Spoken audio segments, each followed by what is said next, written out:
ফেব্রুয়ারিতে হরতাল সহ 5টি কর্মসূচি ঘোষণা করেছে আওয়ামী লীগ।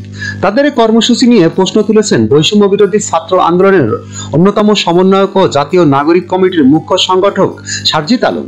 তিনি বলেছেন, সরকার পতনের 6 মাস যেতে না যেতেই আওয়ামী লীগ কিভাবে কর্মসূচি দেয়। বুধবার 29 জানুয়ারি সকালে কাকরাইলে উইলস লিটল ফ্লাওয়ার স্কুলের জুলাই গণ অভ্যুত্থান নিয়ে করা প্রদর্শনী পরিদর্শনে গিয়ে তিনি একথা বলেন। এ সময় শেখ হাসিনা দেশে এলে ফাঁসির মঞ্চে ঝুলবেন বলেও মন্তব্য করেন বৈষম্য বিরোধী ছাত্র আন্দোলনের অন্যতম এই সমন্বয়ক। রাজনীতিবিদদের উদ্দেশ্যে তিনি বলেন, গণ অভ্যুত্থানের পর চিন্তা ভাবনার দিক থেকে একটা বড় জেনারেশন গ্যাপ দেখা যাচ্ছে। আমরা যেভাবে চাই সেভাবে তথাকথিত রাজনীতিবিদরা ভাবছেন না।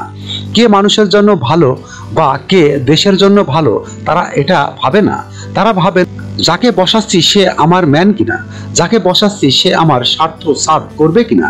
রাজনীতিবিদদের মানসিকতা নিয়ে তিনি বলেন, সো কোল্ড পলিটিশিয়ানরা এই জেনারেশনকে তাদের জন্য থ্রেট মনে করছে, কারণ ইয়াং জেনারেশনের কালচারের সঙ্গে তারা খাপ খাওয়াতে পারছে না, মানসিকতার সঙ্গে মিল রাখতে পারছে না।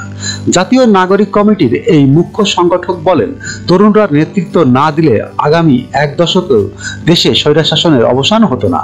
তাই আমি মনে করি তরুণ নেতৃত্বকে দেশ পরিচালনায় এগিয়ে আসতে হবে। পড়াশোনা ছেড়ে শিক্ষার্থীদের আর রাজপথে নামার দরকার নেই বলে জানিয়ে সারজিৎ আলম বলেন, অভ্যুত্থানের ডিমান্ড অনুযায়ী আমরা রাজপথে নেমেছি।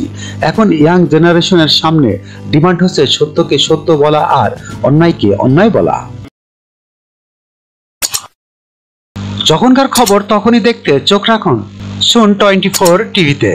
চ্যানেলটি সাবস্ক্রাইব করুন।